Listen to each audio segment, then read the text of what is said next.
ನಮಸ್ಕಾರ ಸ್ನೇಹಿತರೆ. ಪಾಕಿಸ್ತಾನ ಈಗ ಇಸ್ರೇಲ್ ಮತ್ತು ಅಮೆರಿಕ ವಿರುದ್ಧ ಒಂದು ಡೇಂಜರಸ್ ಆಟ ಆಡ್ತಾ ಇದೆ. ಒಂದ್ಸಲ ಇದೇನಾದ್ರೂ ನಿಜ ಅಂತ ಗೊತ್ತಾಯ್ತು ಅಂದ್ರೆ ಪಾಕಿಸ್ತಾನಕ್ಕೆ ಅಮೆರಿಕ ಮುಖಾಮುಖಿ ನುಡಿದೆ ಹೊಡೆಯೋ ಕಾಲ ಬರುತ್ತೆ. ಅತ್ತ ಇಸ್ರೇಲ್ ಕೂಡ ಪಾಕಿಸ್ತಾನದ ಮೇಲೆ ಸೀಕ್ರೆಟ್ ದಾಳಿಗಳನ್ನ ನಡೆಸಿದ್ರು ಕೂಡ ಆಶ್ಚರ್ಯ ಇಲ್ಲ. ಅವಾಗ ಆಲ್ರೆಡಿ ಹರಿದು ಊರು ತುಂಬಾ ತೋರಣ ಆಗಿರೋ ಪಾಕಿಸ್ತಾನದ ಪರಿಸ್ಥಿತಿ ಯಾವ ಕಾರಣಕ್ಕೂ ಪ್ಯಾಚ್ ಹಾಕ್ಲಿಕ್ಕೆ ಸಾಧ್ಯವೇ ಇಲ್ಲ ಅನ್ನೋ ಮಟ್ಟಿಗೆ ಹರಿದೋಗುತ್ತೆ. ಯಾಕಂದ್ರೆ ಅಂತ ಡೇಂಜರಸ್ ಬ್ರೋಕರ್ ಕೆಲಸವನ್ನ ಪಾಕಿಸ್ತಾನ ಮಾಡ್ತಾ ಇದೆ. ಹಾಗಿದ್ರೆ ಅಂತ ಹೊಸ ದುಸ್ಸಾಹಸವನ್ನ ಈ ಮುನೀರ ಏನ್ ಮಾಡ್ತಾ ಇದ್ದಾನೆ, ಪಾಕಿಸ್ತಾನ ಏನ್ ಪಿತೂರಿ ಮಾಡ್ತಾ ಇದೆ, ಭಾರತಕ್ಕೆ ಏನಿದೆ ಇದರಲ್ಲಿ ಎಲ್ಲವನ್ನ ನೋಡ್ತಾ ಹೋಗೋಣ. ನೀವು ನೋಡ್ತಾ ಇದ್ದೀರಾ ಮಸ್ತ್ ಮಗ ಚಾನಲ್, ನಾನು ಅಮರ್ ಪ್ರಸಾದ್. ಸ್ನೇಹಿತರೆ, ನಿಮ್ಗೆಲ್ಲ ಗೊತ್ತಿರೋ ಹಾಗೆ ಪಾಕಿಸ್ತಾನ ಅಮೆರಿಕದ ಹಳೆಯ ನೆಚ್ಚಿನ ಗುಲಾಮ ರಾಷ್ಟ್ರ.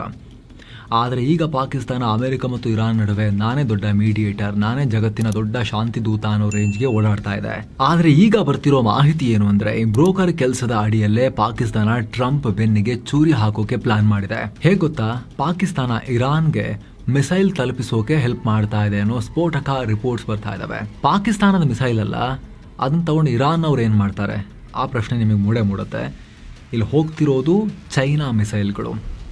ಚೀನಾದ ಅತ್ಯಾಧುನಿಕ ಶೋಲ್ಡರ್ ಲಾಂಚ್ಡ್ ಮಿಸೈಲ್ಗಳನ್ನು ಅಮೆರಿಕ ಮತ್ತು ಇಸ್ರೇಲ್ನ ಫೈಟರ್ ಜೆಟ್ನ ಹೊಡೆಯೋಕ್ಕೆ ಕಳಿಸ್ಕೊಟ್ಟಿರೋದನ್ನು ಪಾಕ್ ಇರಾನ್ ಒಳಗಡೆ ಭೂದಾರಿಯ ಮೂಲಕ ಕದ್ದು ಸಾಗಿಸೋ ಪ್ಲಾನ್ ಮಾಡ್ತಾ ಇದೆ ಅಂತ ಪ್ರತಿಷ್ಠಿತ ರಾಯ್ಟರ್ಸ್ ರಿಪೋರ್ಟ್ ಮಾಡಿದೆ. ಸದ್ಯ ಆಯುಧ ಕೊರತೆ ಎದುರಿಸ್ತಿರೋ ಇರಾನ್ಗೆ ಹೊರಗಿನಿಂದ ಏರ್ ಡಿಫೆನ್ಸ್ ಸಿಸ್ಟಮ್ಗಳ ಅವಶ್ಯಕತೆ ಇದೆ. ಯಾಕಂದ್ರೆ ಅಮೆರಿಕ ಮತ್ತು ಇಸ್ರೇಲ್ನವರು ಮನಸ್ಸಿಗೆ ಬಂದಾಗಲೆಲ್ಲ ಮೇಲಿಂದ ಬಂದು ಹುಯ್ದು ಹೋಗ್ತಿದ್ದಾರೆ ಸ್ಫೋಟಕಗಳನ್ನ ಇರಾನ್ ಮೇಲೆ. ಸೊ ಅವ್ರಿಗೆ ಅರ್ಜೆಂಟ್ ಆಗಬೇಕು, ಶೋಲ್ಡರ್ ಫೈರ್ಡ್ ಮಿಸೈಲ್ಸ್ ಆದರೂ ಅರ್ಜೆಂಟ್ ಆಗಿ ಇರಾನ್ ಅವ್ರಿಗೆ ಬೇಕು. ಈ ಟೈಮ್ಗೆ ಇರಾನ್ಗೆ ಸಪೋರ್ಟ್ ಮಾಡೋಕಿರೋ ಏಕೈಕ ಫ್ರೆಂಡ್ ಅಂದರೆ ಚೀನಾ. ಇರಾನ್ ಬಳಿ ಇರೋ ತೈಲವನ್ನೆಲ್ಲ ಬಕಾಸುರನ್ ಥರ ಕುಡಿದು ಅವರಿಗೆ ಮಿಸೈಲ್ ಕೊಡೋಕೆ ಚೀನಾ ರೆಡಿ ಆಗ್ತಾ ಇದೆ. ಯಾಕಂದ್ರೆ ರಷ್ಯಾ ಕೊಡ್ತಾ ಇತ್ತೇನೋ ಅಮೆರಿಕವನ್ನ ಲಾಕ್ ಮಾಡೋಕ್ಕೆ, ಬಟ್ ಅವ್ರಿಗೆ ಪುರ್ಸೋತಿಲ್ಲ, ಯುಕ್ರೇನಲ್ಲಿ ಹೊಡೆದಾಡ್ತಿದ್ದಾರೆ ಅವರು. ಆದರೆ ಚೀನಾ ಪುರ್ಸೋತಲ್ಲಿದೆ, ಬೇಕಾದಷ್ಟಿದೆ ಅವ್ರ ಹತ್ರ. ಜೊತೆಗೆ ಅವರು ನೇರವಾಗಿ ಅಮೆರಿಕವನ್ನ ಎದುರು ಹಾಕೊಳ್ಳೋಕ್ಕೂ ರೆಡಿ ಇಲ್ಲ. ಹೀಗಾಗಿ ಪಾಕಿಸ್ತಾನದ ಮೂಲಕ ಕದ್ದು ಮುಚ್ಚಿ ಶಸ್ತ್ರಗಳನ್ನ ಇರಾನ್ಗೆ ಸಪ್ಲೈ ಮಾಡೋಕೆ ರೆಡಿ ಆಗಿದೆ. ಅದು ಕೂಡ ಬರೋಬ್ಬರಿ 400 ಶೋಲ್ಡರ್ ಫೈರ್ಡ್ ಮಿಸೈಲ್ಗಳನ್ನು ಸಪ್ಲೈ ಮಾಡ್ತಾ ಇದೆ ಅನ್ನೋ ಮಾಹಿತಿ ಸಿಕ್ಕಿದೆ. ಇದರಲ್ಲಿ ಚೈನಾ ಮೇಡ್ ಅತ್ಯಾಧುನಿಕ QW-12 ಮತ್ತು FN-16 ಮಿಸೈಲ್ ಸಿಸ್ಟಮ್ಸ್ ಇವೆ. ಈ ಸೀಕ್ರೆಟ್ ವೆಪನ್ ಡೀಲ್ನ ಅಂದಾಜು ಮೌಲ್ಯ $60 ರಿಂದ $70 ಮಿಲಿಯನ್. ಸ್ನೇಹಿತರೆ, ಈ ಶಸ್ತ್ರಗಳನ್ನ shoulder fired missiles, man pads ಅಂತಲೂ ಕರೀತಾರೆ. ಮ್ಯಾನ್ ಪಾಡ್ಸ್ ಅಂದರೆ man portable air defence systems ಅಂತಲೂ ನೀವು ಅದನ್ನು ಅರ್ಥ ಮಾಡ್ಕೊಳ್ಳಿ. ಇಂಥ ಮಿಸೈಲ್ಗಳು ಅಮೆರಿಕಾಗೆ ದೊಡ್ಡ ಹೆಡೇಕ್. ಯಾಕಂದರೆ ಈ ಮಿಸೈಲ್ಗಳನ್ನು ಲಾಂಚ್ ಮಾಡೋಕ್ಕೆ ದೊಡ್ಡ ಟ್ರಕ್ ಬೇಡ, ಒಬ್ಬನೇ ಸೈನಿಕ ಹೆಗಲ ಮೇಲೆ ಹಾಕೊಂಡು ಹೋಗಿ ಟಾರ್ಗೆಟ್ ಲಾಕ್ ಮಾಡಿ ಫೈರ್ ಮಾಡ್ಬೋದು. ಇವು ಲೋ ಆಲ್ಟಿಟ್ಯೂಡ್, ಕಡಿಮೆ ಎತ್ತರದಲ್ಲಿ ಹಾರಾಡೋ ಫೈಟರ್ ಜೆಟ್ಗಳು, ದುಬಾರಿ ಡ್ರೋನ್ಗಳನ್ನು ಹೊಡೆದು ಬಿಸಾಕ್ತವೆ. ಈ ವರ್ಷ ಜಸ್ಟ್ 2026ರ ಕೆಲವೇ ವಾರಗಳ ಯುದ್ಧದಲ್ಲಿ ಅಮೆರಿಕ ಇರಾನ್ ವಿರುದ್ಧ ಫೈಟ್ ಮಾಡಬೇಕಾದ್ರೆ 42 ಏರ್ ಕ್ರಾಫ್ಟ್ಗಳನ್ನು ಕಳ್ಕೊಂಡಿತ್ತು. ಅದರಲ್ಲಿ ಸಾವಿರಾರು ಕೋಟಿ ಬೆಲೆ ಬಾಳೋ F-15 ಈಗಲ್ಗಳು ಕೂಡ ಇದ್ವು. 300 ಕೋಟಿ ಬೆಲೆ ಬಾಳೋ MQ-9 ಡ್ರೋನ್ಗಳಿದ್ವು. ಕಡೆಗೆ ಅಮೆರಿಕದ F-35ಗೂ ಇರಾನ್ ಹಾನಿ ಮಾಡ್ತಿತ್ತು. ಇದೇ ಮ್ಯಾನ್ ಪೋರ್ಟಬಲ್ ಏರ್ ಡಿಫೆನ್ಸ್ನಿಂದ. ಹೀಗಾಗಿ ಅಮೆರಿಕದ ಸೇನೆ ಇರಾನ್ನ ಈ ಬಲ ಮುರಿಬೇಕು ಅಂತ ಪ್ರಯತ್ನ ಮಾಡ್ತಾ ಇದೆ. ಅಮೆರಿಕದ ರಕ್ಷಣಾ ತಜ್ಞರು ಕೂಡ ಇದೇ ಅಮೆರಿಕಗೆ ನೇರ ಸವಾಲು ಅಂತ ವಿಶ್ಲೇಷಣೆ ಮಾಡ್ತಿದ್ದಾರೆ. ಪರಿಸ್ಥಿತಿ ಹೀಗಿರುವಾಗ ತನ್ನ ಗುಲಾಮ ಮುನೀರನೇ ಇದಕ್ಕೆ ಅವಕಾಶ ಮಾಡಿಕೊಡ್ತಿದ್ದಾನೆ ಅಂತ ಹೇಳಿದ್ರೆ ಟ್ರಂಪ್ಗೆ ಹೇಗಾಗಬೇಡ. ಏನು ಸ್ನೇಹಿತರೆ, ರಾಯ್ಟರ್ಸ್ ರಿಪೋರ್ಟ್ ಪ್ರಕಾರ ಇಲ್ಲಿ ಚೈನಾ ಸಪ್ಲೈ ಮಾಡೋಕೆ ಆಯ್ಕೊಂಡಿರೋ ರೂಟ್ ಬಲೂಚಿಸ್ತಾನ. ಮೊದಲು ಪಶ್ಚಿಮ ಚೀನಾದ ಉರುಮ್ಕಿ ನಗರದಿಂದ ವಿಮಾನಗಳ ಮೂಲಕ ಈ ಆಯುಧಗಳನ್ನು ಪಾಕಿಸ್ತಾನಕ್ಕೆ ತರಬೇಕು. ಅಲ್ಲಿಂದ ವಿಶಾಲ ಬಲೂಚಿಸ್ತಾನದ ಮೂಲಕ ಯಾವುದಾದ್ರೊಂದು ಸಂಧಿಗೊಂದಿ ಮೂಲಕ ಇರಾನ್ ಗಡಿಗೆ ನುಗ್ಗಿಸಬೇಕು. ಈ ಒಪ್ಪಂದವನ್ನು ಜಾಂಗ್ ಕಿಂಗ್ ಬೌಶಾಂಗ್ ಇಂಟರ್ನ್ಯಾಷನಲ್ ಇನ್ವೆಸ್ಟ್ಮೆಂಟ್ ಅನ್ನೋ ಹಾಂಗ್ಕಾಂಗ್ ಮೂಲದ ಕಂಪನಿ ಮೂಲಕ ಹ್ಯಾಂಡಲ್ ಮಾಡಲಾಗ್ತಿದೆ. ಈ ಕಂಪ್ನಿನೇ ಇರಾನ್ ಮತ್ತು ಚೀನಾ ಸಪ್ಲೈಯರ್ಸ್ ನಡುವೆ ಬ್ರೋಕರ್ ಅಂತ ರಾಯ್ಟರ್ಸ್ ವಿತ್ ರೂಟ್ ಮ್ಯಾಪ್ ಸಹಿತ ಈ ಎಲ್ಲ ಕಾಂಟ್ಯಾಕ್ಟ್ ಪಾಯಿಂಟ್ಗಳನ್ನು ಎಸ್ಟಾಬ್ಲಿಷ್ ಮಾಡಿದೆ. ಇಲ್ಲಿ ಪಾಕಿಸ್ತಾನದ ಮೂಲಕನೇ ಯಾಕೆ ಅಂದರೆ, ಮೊದಲನೇದು ಸಮುದ್ರ ಮಾರ್ಗದ ಮೂಲಕ ಹೋಗೋಕೆ ಅಮೆರಿಕಲ್ಲಿ ಬಾಯ ಕಳ್ಕೊಂಡು ಕೂತಿದೆ, ಬಂದವರಿಗೆಲ್ಲ ಅಡ್ಡ ಹಾಕಕ್ಕೆ ನೇವಲ್ ಬ್ಲಾಕೇಡ್ ಹಾಕಿದೆ ಅಮೆರಿಕ. ವಾಯು ಮಾರ್ಗದಲ್ಲಿ ಸಾಗಿಸೋಣ ಅಂದರೆ ಅಲ್ಲೂ ಕೂಡ ಏರ್ ರೆಸ್ಟ್ರಿಕ್ಷನ್ಸ್ ಇದೆ, ಮತ್ತು ಚೈನಾದಿಂದ ಏನೇ ಬಂದರೂ ಕೂಡ ಈಸಿಯಾಗಿ ಟ್ರ್ಯಾಕ್ ಆಗುತ್ತೆ. ಈಗ ಉಳಿದಿರೋದು ಲ್ಯಾಂಡ್ ಬಾರ್ಡರ್. ಅಫ್ಘಾನಿಸ್ತಾನದ ಮೂಲಕ ಹೋಗೋದು ಸುಲಭ ಇಲ್ಲ, ಯಾಕಂದರೆ ಅಲ್ಲಿ ಚೀನಾದ ಹೆಚ್ಚಿನ ಉಪಸ್ಥಿತಿ ಇಲ್ಲ. ಅಷ್ಟು ಸೀಕ್ರೆಟ್ ಆಗಿ ತಲುಪಿಸುವಷ್ಟು ವ್ಯವಸ್ಥೆ ಕೂಡ ತಾಲಿಬಾನಿಗಳ ಬಳಿ ಇಲ್ಲ. ಜೊತೆಗೆ ಲ್ಯಾಂಡ್ ಬಾರ್ಡರ್ ಮೂಲಕ ಚೀನಾದಿಂದ ಅಫ್ಘಾನಿಸ್ತಾನಕ್ಕೆ, ಅಫ್ಘಾನಿಸ್ತಾನದಿಂದ ಇರಾನ್ಗೆ ಏನಾದರೂ ತಲುಪಿದ್ರೆ ಇಷ್ಟು ದಿವಸ ಇಲ್ಲದಿರೋದು ಏನು ಹೋಗ್ತಿದೆ ಇವಾಗ ಅಂಥೇಳಿ ಅಮೆರಿಕದ ಸ್ಯಾಟಲೈಟ್ಗಳು ಹಿಡಿದು ಹಾಕಿಬಿಡ್ತವೆ. ಚೀನಾ ಲಾಕ್ ಆಗುತ್ತೆ. ಆದರೆ ಪಾಕಿಸ್ತಾನದಲ್ಲಿ ಹಂಗಿಲ್ಲ, ಅಲ್ಲಿ ಚೀನಾದ ಪ್ರೆಸೆನ್ಸ್ ಇದೆ. ಅವರು ಇನ್ವೆಸ್ಟ್ ಮಾಡಿದ್ದಾರೆ. Belt and road initiative, China Pakistan economic corridor CPEC, ಅದು ಚೀನಾವನ್ನು ನೇರವಾಗಿ ಬಲೂಚಿಸ್ತಾನ ಥ್ರೂ ಬಂದು ಅರಬ್ಬಿ ಸಮುದ್ರಕ್ಕೆ ಕನೆಕ್ಟ್ ಮಾಡೋ ನೆಟ್ವರ್ಕ್. ಅದು ರೈಲ್ವೆ, ಏರ್ಪೋರ್ಟು, ಸೀಪೋರ್ಟು, ರೋಡ್ ಎಲ್ಲದಕ್ಕೂ ಚೀನಾ ದುಡ್ಡು ಹಾಕಿ ವರ್ಕ್ ಮಾಡ್ತಾನೆ ಇದೆ. ಅಲ್ಲಿಗೆ ವೆಹಿಕಲ್ಸ್ ಚೀನಾದು ಬರ್ತಾನೆ ಇದ್ದಾವೆ, ತುಂಬ ದೊಡ್ಡ ಪ್ರಮಾಣದಲ್ಲೇ ಬರ್ತಾ ಇದ್ದಾವೆ. ಚೀನಾ ತನ್ನ ಸರಕು ಸಾಗಣೆಯನ್ನು ಕೂಡ ಅಲ್ಲಿ ಮಾಡುತ್ತೆ. ಸೊ ಈ ವಾಹನಗಳನ್ನು ಇರಾನ್ ಹತ್ತಿರದಂಕನೂ ಆರಾಮಾಗಿ ತೊಗೊಂಬರುತ್ತೆ. ಟಾಸ್ಕ್ ಇರೋದು ಬಾರ್ಡರ್ ದಾಟಿಸೋದು ಅಷ್ಟೇ. ಅದು ಕೂಡ ಬಹಳ ಕಷ್ಟ ಆಗಲ್ಲ, ಯಾಕಂದರೆ ಪಾಕಿಸ್ತಾನ್ ಮತ್ತು ಇರಾನ್ ನಡುವೆ ಬಾರ್ಡರ್ನಲ್ಲಿ ಆಕ್ಸೆಸ್ ಕೂಡ ಇದೆ. ಅವ್ರ ನಡುವೆ ಬಾರ್ಡರ್ ಸಂಬಂಧ ಕೂಡ ಇರೋದ್ರಿಂದ ಅಲ್ಲಿ ಬಂದು ಬಾರ್ಡರ್ನಲ್ಲಿ ಓಪನ್ ಮಾಡಿ ಬಿಚ್ಚರಿ ಅಂಥೇಳಿ ಚೆಕ್ ಮಾಡೋಕ್ಕೆ ಅಮೆರಿಕದ ಸೋಲ್ಜರ್ಸ್ ಇರಾನ್ ನೆಲದಲ್ಲಿ ಇಲ್ಲ. ಇರಾನ್ ಪಾಕಿಸ್ತಾನ ಬಾರ್ಡರ್ನಲ್ಲಿ ಲ್ಯಾಂಡ್ನಲ್ಲಿ ಅಮೆರಿಕದ ಸೋಲ್ಜರ್ಸ್ ಇಲ್ಲ.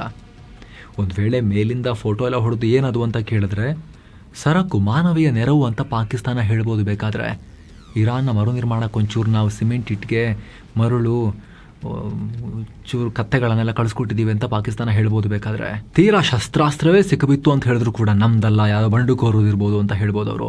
ಯಾಕಂದರೆ ಬಲೂಚಿಸ್ತಾನದಲ್ಲಿರೋ ಸ್ವಾತಂತ್ರ್ಯ ಹೋರಾಟಗಾರರು ಆಯುಧಗಳನ್ನು ತರಿಸ್ಕೊಳ್ತಲೇ ಇರ್ತಾರೆ.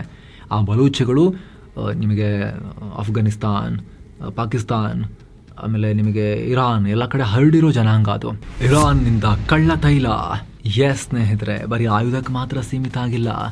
ಪಾಕಿಸ್ತಾನದ ಮುನೀರಾ ಇರಾನ್ನ ತೈಲ ತಲುಪಿಸೋಕ್ಕೂ ಕೂಡ ಹೆಲ್ಪ್ ಮಾಡ್ತಾ ಇದ್ದಾನೆ. ಅಮೆರಿಕನ್ ಮೀಡಿಯಾಗಳ ರಿಪೋರ್ಟ್ ಪ್ರಕಾರ ಆಸಿ ಮುನೀರಾ ಇರಾನ್ನ IRGC ಚೀಫ್ ಅಹಮದ್ ವಾಹಿದಿಯೊಂದಿಗೆ ಸೀಕ್ರೆಟ್ ಡೀಲ್ ಮಾಡ್ಕೊಂಡಿದ್ದಾನೆ. ಇದರ ಅಡಿಯಲ್ಲಿ ಪಾಕಿಸ್ತಾನದ ಮೂಲಕ ಇರಾನ್ನ ತೈಲವನ್ನು ಕದ್ದು ಸಾಗಾಣಿಕೆ ಮಾಡೋದು. ನಿಮಗೆಲ್ಲ ಗೊತ್ತಿರೋ ಹಾಗೆ ಅಮೆರಿಕ ಈಗ ಆಲ್ರೆಡಿ ಇರಾನ್ ಮೇಲೆ ಕಠಿಣ ನಿರ್ಬಂಧ ಅಂದರೆ ಎಕನಾಮಿಕ್ ಬ್ಲಾಕೇಡ್ ಹಾಕಿ ಕುತ್ಕೊಂಡಿದೆ. ಅಮೆರಿಕದ ದಿಗ್ಬಂಧನದಿಂದಾಗಿ ಹಾರ್ಮುಜ್ ಜಲಸಂಧಿ ಮೂಲಕ ಇರಾನ್ ಮಾಡ್ತಾ ಇದ್ದ ಅಧಿಕೃತ ತೈಲ ರಫ್ತು ಸಂಪೂರ್ಣ ಬಂದಾಗಿದೆ. ಅಮೆರಿಕದ ಭಯಕ್ಕೆ ಇರಾನ್ ತೈಲವನ್ನ ಜಗತ್ತಲ್ಲಿ ಯಾರೂ ಕೊಳ್ತಾ ಇಲ್ಲ. ಆದ್ರೆ ಈಗ ಅದಕ್ಕೆ ಮುಂದಿರೋ ದೊಡ್ಡ ಪರಿಹಾರವನ್ನ ಕೊಟ್ಟಿದ್ದಾನೆ. ನಮ್ಮ ನೆಲದ ಮೂಲಕ ನೀವು ಚೈನಾಗೋ ಇನ್ನು ಯಾರಿಗೆ ಬೇಕಾದರೂ ತೈಲ ಮಾರ್ಕೊಳ್ಳಿ, ಆದ್ರೆ ನಾವು ಹೇಳಿದ ಒಂದು ಡಿಮಾಂಡ್ ಅನ್ನು ನೀವು ಪೂರ್ತಿ ಮಾಡಿ ಅಂತ ಪಾಕಿಸ್ತಾನ ಇರಾನ್ ಹತ್ರ ಕೇಳಿದೆ. ಅದೇನದು ಡಿಮಾಂಡ್ ನೋಡೋಕ್ಕಿಂತ ಮುಂಚೆ ಸ್ನೇಹಿತರೆ ನೋಡಿ, ಈ ಟೂರ್ ಪ್ಯಾಕೇಜ್ 7 ಸೈನ್ಸ್ ಟೂರಿಸಂ ಅವರು ಮಧುರೈ, ಕನ್ಯಾಕುಮಾರಿ, ತಿರುವನಂತಪುರ, ಅನಂತ ಪದ್ಮನಾಭ ಸ್ವಾಮಿ, ರಾಮೇಶ್ವರಂ ಸೇರಿ ತಮಿಳುನಾಡು ಹಾಗೂ ಕೇರಳದ ಈ ಅದ್ಭುತ ಸ್ಥಳಗಳಿಗೆ ಪ್ರವಾಸ ಕರ್ಕೊಂಡು ಹೋಗ್ತಿದ್ದಾರೆ. ಎಲ್ಲವನ್ನ ಒಳಗೊಂಡಿರೋ ಪ್ಯಾಕೇಜ್. ನಿಮಗೆ ₹1 ಕೂಡ ಎಕ್ಸ್ಟ್ರಾ ಖರ್ಚಾಗಲ್ಲ. ಆಸಕ್ತರು ಕಾಲ್ ಮಾಡಿ ಬುಕ್ ಮಾಡಿಕೊಂಡು ಹೋಗಿ ಬರ್ಬೋದು. ಎಸ್, ಈಗ ಡಿಮಾಂಡಿಗೆ ಬರೋಣ ನಾವು. ಗಲ್ಫ್ ರಾಷ್ಟ್ರಗಳ ಎಲ್ಲ ಕಡೆ ದಾಳಿ ಮಾಡ್ತಿರೋ ಇರಾನ್ ಆರಂಭದಲ್ಲಿ ಸೌದಿಯನ್ನೂ ಟಾರ್ಗೆಟ್ ಮಾಡ್ತಾ ಇತ್ತು. ಇಲ್ಲಿ ಇರಾನ್ ಸೌದಿ ಮೇಲೆ ದಾಳಿ ಮಾಡಿದ್ರೆ ಪಾಕ್ ಸ್ವತಃ ಯುದ್ಧಕ್ಕೆ ಇಳಿಲೇಬೇಕು. ಯಾಕಂದರೆ ನಿಮಗೆ ಗೊತ್ತು, ಸೌದಿ ಪಾಕ್ ನಡುವೆ ಪರಸ್ಪರರನ್ನು ರಕ್ಷಣೆ ಮಾಡೋ ಒಪ್ಪಂದ ಆಗಿದೆ. ಆದರೆ ಪಾಕಿಸ್ತಾನ ಮಾಡ್ಕೊಂಡಿರೋದು ಹೆಸರಿಗೆ ಮಾತ್ರ ಒಪ್ಪಂದ. ಸೌದಿ ಕಕ್ಕುವ ಡಾಲರನ್ನು ಬಾಚ್ಕೊಳ್ಳೋಕ್ಕೆ ಅವ್ರು ಮಾಡ್ಕೊಂಡಿರೋದು. ಮತ್ತು ತೈಲಕ್ಕೆ ಇರಾನ್ ವಿರುದ್ಧ ಹೊಡೆದಾಡಿ ಇನ್ನೊಂದು ಬಾರ್ಡರ್ನಲ್ಲೂ ಗಲಾಟೆ ಮಾಡ್ಕೊಳ್ಳೋ ದಮ್ಮು ಪಾಕಿಸ್ತಾನಕ್ಕೆ ಸದ್ಯಕ್ಕಿಲ್ಲ. ಹಾಗೋ ಒಂದು ವೇಳೆ ಬಂಡ ಧೈರ್ಯ ಮಾಡಿ ಯುದ್ಧಕ್ಕೆ ಹೋದರೂ ಕೂಡ ಯಾವುದೇ ಸ್ಟ್ರಾಂಗ್ ಏರ್ ಡಿಫೆನ್ಸ್ ಇಲ್ಲದ ಪಾಕಿಸ್ತಾನ ಇರಾನ್ನ ಬೃಹತ್ ಗಾತ್ರದ ಮಿಸೈಲ್ ದಾಳಿಯಿಂದ ಹೊಸ ಗಾಜಾ ಆಗುತ್ತೆ. ಅಷ್ಟೇ ಅಲ್ಲ, ಪಾಕ್ ಒಳಗಡೆ ಇರೋ 15-20% ಶಿಯಾ ಮುಸ್ಲಿಮರು ಕೂಡ ಅವರು ನೇರವಾಗಿ ಇರಾನ್ನ ಖಾಮನೇಯಿಗಳಿಗೆ ನಿಷ್ಠರಾಗಿರೋರು. ಜಗತ್ತಿನ ಶಿಯಾಗಳು ಅವ್ರು ರುಚಿಗೆ ಹೇಳ್ತಾರೆ. ಹೀಗಾಗಿ ಟ್ರಂಪ್ ಕಣ್ಣಿಗೆ ಮಣ್ಣೆರಚಿ ಈ ಹಾರ್ಮುಜ್ ಯಾಕೆ ನಮ್ಮ ದಾರಿಲಿ ಹೋಗಿ ಅಂತೇಳಿ ಮುನೀರಾ ಬಾಗಿಲು ತೆಕ್ಕೊಂಡು ಕುತ್ಕೊಂಡ್ಬಿಟ್ಟಿದ್ದಾನೆ. ಆದರೆ ಇದು ನೇರವಾಗಿ ಇಸ್ರೇಲ್ ಮತ್ತು ಅಮೆರಿಕಗೆ ಪಾಕಿಸ್ತಾನ ಮಾಡ್ತಿರೋ ಚಾಲೆಂಜ್. ಈ ವರದಿಗಳಿಗೆ ಅಮೆರಿಕ ಅಧ್ಯಕ್ಷ ಡೊನಾಲ್ಡ್ ಟ್ರಂಪ್ ರಿಯಾಕ್ಟ್ ಮಾಡಿದ್ದಾರೆ. ಹಿಂಗಾಗಕ್ಕೆ ಸಾಧ್ಯ ಇಲ್ಲ, ಇದು ನಿಜ ಆದರೆ ವೆರಿ ಡಿಸಪಾಯಿಂಟಿಂಗ್ ಅಂತ ಹೇಳಿದ್ದಾರೆ. ಇಲ್ಲಿ ಅಮೆರಿಕ ಏನು ಮಾಡುತ್ತೋ ಬಿಡುತ್ತೋ, ಆದರೆ ಇಸ್ರೇಲ್ ಮಾತ್ರ ಇದನ್ನು ಸೀರಿಯಸ್ ಆಗಿ ತಗೊಳುತ್ತೆ.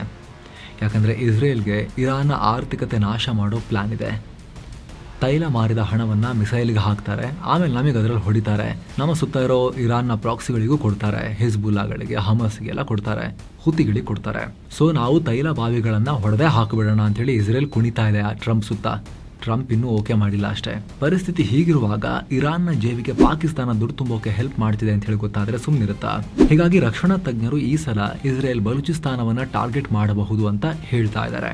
ಬಲೂಚಿಸ್ತಾನದ ಮೂಲಕ ಚೈನಾ, ಇರಾನ್, ಪಾಕಿಸ್ತಾನದ ಮೂಲಕ ನಡೀತಿರೋ ಈ ಅಕ್ರಮ ವ್ಯವಹಾರವನ್ನು ಇಸ್ರೇಲ್ ಅಟ್ಯಾಕ್ ಮಾಡಬಹುದು ಅಂತ. ನೇರವಾಗಿ ಮಿಲಿಟರಿ ಇಡಿಸಿಬಿಟ್ಟು ಪಾಕಿಸ್ತಾನದೊಂದಿಗೆ ಯುದ್ಧಕ್ಕೆ ಹೋಗೋ ಸಿಚುವೇಶನ್ ಏನು ಅತಿ ಶೀಘ್ರದಲ್ಲಿ ಬರಲಿಕ್ಕಿಲ್ಲ. ಆದ್ರೆ ಬಲೂಚಿಸ್ತಾನದಲ್ಲಿ ಆಲ್ರೆಡಿ ಇರೋ ಸ್ವಾತಂತ್ರ್ಯ ಹೋರಾಟಕ್ಕೆ ಬೆಂಕಿ ಹಾಕಿ ಅಲ್ಲಿ ಬೇರೆ ಕಡೆಯಿಂದ ದಾಳಿ ಆಗೋ ರೀತಿ ಇಸ್ರೇಲ್ ನೋಡ್ಕೊಳ್ಳೋ ಚಾನ್ಸಸ್ ಜಾಸ್ತಿ ಇರುತ್ತೆ. ಅದರಲ್ಲೂ ಕೂಡ ಇಸ್ರೇಲ್ ಮುಂಚಿನಿಂದಲೂ ಬಲೂಚಿಸ್ತಾನದಲ್ಲಿ ಇನ್ಫಾರ್ಮೇಶನ್ ವಾರ್ಫೇರ್ ನಡೆಸ್ತಿರೋ ಆರೋಪ ಇದೆ. Middle East media research institute MEMRI ನಂತಹ ಸಂಸ್ಥೆಗಳು ಬಲೂಚಿಸ್ತಾನದ ಬಗ್ಗೆ ನಿರಂತರವಾಗಿ ರಿಪೋರ್ಟ್ಸ್ ಪ್ರಕಟಿಸುತ್ತಿವೆ. ಇದರ ಹಿಂದೆ ಇಸ್ರೇಲ್ನ ಮೊಸಾದ್ ಇದೆ ಅನ್ನೋದು ಗುಟ್ಟಾಗಿ ಏನು ಉಳ್ಕೊಂಡಿಲ್ಲ. ಅಷ್ಟೇ ಅಲ್ಲ, ಅಲ್ಲಿನ ಲೋಕಲ್ ನ್ಯೂಸ್ ಗಳನ್ನ ಇಂಗ್ಲಿಷ್ಗೆ ಟ್ರಾನ್ಸ್ಲೇಟ್ ಮಾಡಿ ಬಲೂಚಿಸ್ತಾನದ ವಿಚಾರವನ್ನ ಅಂತಾರಾಷ್ಟ್ರೀಯ ಮಟ್ಟಕ್ಕೆ ತಗೊಂಡು ಹೋಗೋಕ್ಕೂ ಇಸ್ರೇಲ್ ಪ್ರಯತ್ನ ಮಾಡ್ತಾ ಇದೆ. ಸ್ವತಃ ಪಾಕಿಸ್ತಾನಿ ಅಧಿಕಾರಿಗಳೇ ಬಲೂಚ್ ರೆಬೆಲ್ಗಳೊಂದಿಗೆ ಮೊಸಾದ್ ಸೀಕ್ರೆಟ್ ನೆಟ್ವರ್ಕ್ ಮಾಡಿಕೊಂಡಿದೆ ಅಂತ ಆರೋಪ ಮಾಡಿದ್ದಾರೆ. ಹೀಗಾಗಿ ಆ ನೆಟ್ವರ್ಕ್ ಇಟ್ಕೊಂಡೇ ಪಾಕಿಸ್ತಾನದ ಈ ಕಳ್ಳ ವ್ಯವಹಾರಕ್ಕೆ ಮೊಸಾದ್ ಹೊಡೆತ ಕೊಡೋಕೆ ಪ್ರಯತ್ನ ಪಡ್ಬೋದು. ಇದೆಲ್ಲದರ ಮಧ್ಯೆ ಭಾರತವನ್ನ ಕೂಡ ಪೂರ್ವ ಗಡಿಯಲ್ಲಿ ಕೆಣಕುವ ಪ್ರಯತ್ನವನ್ನ ಪಾಕಿಸ್ತಾನ ಮಾಡ್ತಾ ಇದೆ. ಅದರ ಪೂರ್ವ ಗಡಿಯಲ್ಲಿ, ನಮ್ಮ ಪಶ್ಚಿಮ ಗಡಿಯಲ್ಲಿ ಕಳೆದ ಕೆಲ ದಿನಗಳಿಂದ ಜಮ್ಮು ಕಾಶ್ಮೀರದಲ್ಲಿ ಉಗ್ರ ಕೃತ್ಯಗಳು ಹೆಚ್ಚಾಗಿವೆ. ಆಲ್ರೆಡಿ ನಾಗರಿಕರ ಮೇಲೆ 2 ದಾಳಿಗಳು ಕೂಡ ಆಗಿವೆ. ಮೊದಲನೇದಾಗಿ ಅನಂತನಾಗ್ ಜಿಲ್ಲೆಯಲ್ಲಿ ದಾಳಿ ಮಾಡಿ ನಮ್ಮ ಪೊಲೀಸ್ ಅಧಿಕಾರಿಯೊಬ್ಬರನ್ನ ಹತ್ಯೆ ಮಾಡಿದ್ದಾರೆ ಉಗ್ರರು. ಹಾಗೆ ಕುಲ್ಗಾಮ್ ಪ್ರದೇಶದಲ್ಲಿ ಕೆಲಸ ಮಾಡುತ್ತಿದ್ದ 2 ಅಮಾಯಕ ವಲಸೆ ಕಾರ್ಮಿಕರ ಮೇಲೂ ಕೂಡ TRF ಉಗ್ರರು ದಾಳಿ ಮಾಡಿ ಹತ್ಯೆ ಮಾಡಿದ್ದಾರೆ. ಲಷ್ಕರ್ನ ಅಂಗಸಂಸ್ಥೆ TRFನವರು. ಈ ಲಷ್ಕರ್ನ ಅಪ್ಪ ಯಾರು? ಪಾಕಿಸ್ತಾನ ಸೇನೆ. ಅಷ್ಟೇ ಅಲ್ಲ, ಪಾಕಿಸ್ತಾನ ಈ ಸಲ ಹೈಟೆಕ್ ಉಗ್ರಗಾಮಿಗಳನ್ನ ಕೂಡ ಕಳಿಸ್ತಾ ಇದೆ. ಯಾರಿವರು? ಇವರು ಪಾಕ್ ಸೇನೆಯ SSG ಸ್ಪೆಷಲ್ ಸರ್ವಿಸಸ್ ಗ್ರೂಪ್ ಕಮಾಂಡೋಗಳಿಂದ ನೇರವಾಗಿ ಟ್ರೈನಿಂಗ್ ಪಡೆದವರು. ಆಧುನಿಕ ಬಂದೂಕು, ನೈಟ್ ವಿಷನ್ ಗಾಗಲ್ಸ್ ಮತ್ತು ಎನ್ಕ್ರಿಪ್ಟೆಡ್ ಕಮ್ಯುನಿಕೇಶನ್ ಡಿವೈಸ್ ಗಳನ್ನ ಕೂಡ ಕೊಡ್ತಾ ಇದ್ದಾರೆ. ಲೈನ್ ಆಫ್ ಕಂಟ್ರೋಲ್ ನಲ್ಲಿ ಭಾರತದ ಭದ್ರತೆ ಕಟ್ಟುನಿಟ್ಟಾಗಿರೋ ಕಾರಣ ಇವರು ಪಂಜಾಬ್ ಮತ್ತು ಜಮ್ಮುನ ಇಂಟರ್ನ್ಯಾಷನಲ್ ಬಾರ್ಡರ್ ಬಳಸಿ ದಟ್ಟ ಕಾಡುಗಳ ಮೂಲಕ ನುಗ್ಗೋಕೆ ಟ್ರೈ ಮಾಡ್ತಿದ್ದಾರೆ ಇವಾಗ. ಆಮೇಲೆ ಇವ್ರನ್ನ ಕಾಶ್ಮೀರಕ್ಕೆ ನುಗ್ಗಿಸಿ ಅಟ್ಯಾಕ್ ಮಾಡಿಸೋದು ಮುನೀರನ ಪ್ಲಾನ್. ಇದರ ಹಿಂದಿರೋ ಕಾರಣ ಏನು? ಈ ಸಲ POKಯ ಬಹುದೊಡ್ಡ ಕಾರಣ ಅಂತ ಹೇಳಲಾಗ್ತಿದೆ. ಸದ್ಯ POK ನಲ್ಲಿ ಪಾಕ್ ಸೇನೆ ಮಾಡ್ತಿರೋ ದೌರ್ಜನ್ಯ ಜಾಗತಿಕ ಮಟ್ಟದಲ್ಲಿ ದೊಡ್ಡ ಸುದ್ದಿ ಆಗ್ತಾ ಇದೆ. ಗ್ಲೋಬಲ್ ಮೀಡಿಯಾಗಳು ಕೂಡ ಈ ಸಲ ಅಪರೂಪಕ್ಕೆ ಪಾಕಿಸ್ತಾನದ ಈ ಮುಖವಾಡವನ್ನು ಬಿಚ್ಚಿಡ್ತಿವೆ. ಅಮ್ನೆಸ್ಟಿ ಇಂಟರ್ನ್ಯಾಷನಲ್, BBC, ಅಲ್ ಜಜೀರಾದಂತಹ ಚಾನೆಲ್ಗಳು ಕೂಡ ಈ ಸಲ ಪಾಕ್ನಲ್ಲಿನ ಪ್ರತಿಭಟನೆಯನ್ನ ಹೈಲೈಟ್ ಮಾಡ್ತಿವೆ. ಸೊ ಮಾತಿತ್ತಿದ್ರೆ ಕಾಶ್ಮೀರದ ಬಗ್ಗೆ ಮಾತನಾಡೋ ಪಾಕಿಸ್ತಾನ ಅದೇ ಕಾಶ್ಮೀರಿಗಳ ಮೇಲೆ ಗುಂಡು ಹಾರಿಸ್ತಾ ಇದೆ. 30ಕ್ಕೂ ಅಧಿಕ ಜನರನ್ನ ಬಲಿ ಪಡೆದಿದೆ ಅಂದ್ರೆ ಅದಕ್ಕೆ ಪಾಕಿಸ್ತಾನ ಉತ್ತರ ಕೊಡಬೇಕಾಗತ್ತೆ. POK ನಲ್ಲೂ ಜನರು ಹೇಳ್ತಾರೆ. ಆದ್ರೆ ಅದೇ ಟೈಮ್ ನಲ್ಲಿ ಒಂದು ಉಗ್ರ ದಾಳಿ ಭಾರತದಲ್ಲಿ ಮಾಡಿಸಿದ್ರೆ, ಭಾರತ ಪಾಕ್ ಸಂಘರ್ಷ ಶುರುವಾದ್ರೆ ಆಗ ಭಾರತ ಪಾಕ್ ನಡುವೆ ಯುದ್ಧದ ವಾತಾವರಣ ಇದೆ ಅಂತ ಹೇಳಿ ಅಂತಾರಾಷ್ಟ್ರೀಯ ಮಟ್ಟದಲ್ಲಿ ಮತ್ತು ದೇಶದ ಒಳಗೂ ನರೇಟಿವ್ ಸೃಷ್ಟಿ ಮಾಡಿ ಎಲ್ಲರೂ ಅವನ ಬೆನ್ನಿಗೆ ನಿಲ್ಲೋ ರೀತಿ ಮಾಡೋದು ಮುನೀರನ ಪ್ಲಾನ್. ಹೀಗಾಗಿನೇ ಭಾರತದ ಏಜೆನ್ಸಿಗಳು ಕೂಡ ಈಗ ಪಾಕಿಸ್ತಾನದ ಈ ಕುತಂತ್ರವನ್ನ ಬಹಳ ಸೀರಿಯಸ್ಲಿ ಮಾನಿಟರ್ ಮಾಡ್ತಾ ಇದ್ದಾರೆ.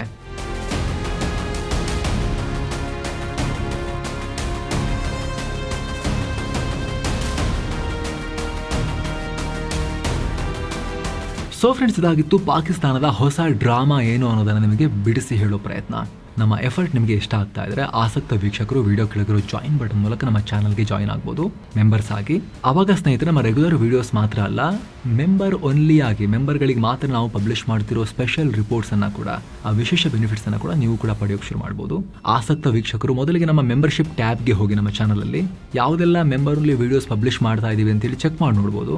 ಆಮೇಲೆ ಅಲ್ಲಿ ವ್ಯಾಲ್ಯೂ ಇದೆ ಅಂತ ಅನಿಸಿದ್ರೆ ವಿಡಿಯೋ ಕೆಳಗಿರೋ ಜಾಯಿನ್ ಬಟನ್ ಕ್ಲಿಕ್ ಮಾಡಿ ನೀವು ಮೆಂಬರ್ ಆಗೋದನ್ನ ಕನ್ಸಿಡರ್ ಮಾಡಬಹುದು. ಆಸಕ್ತರು ಜಾಯಿನ್ ಬಟನ್ ಚೆಕ್ ಮಾಡಿ ಮತ್ತೆ ಭೇಟಿ ಆಗ್ತಿರೋಣ ಸ್ನೇಹಿತರೆ. ನಮಸ್ಕಾರ.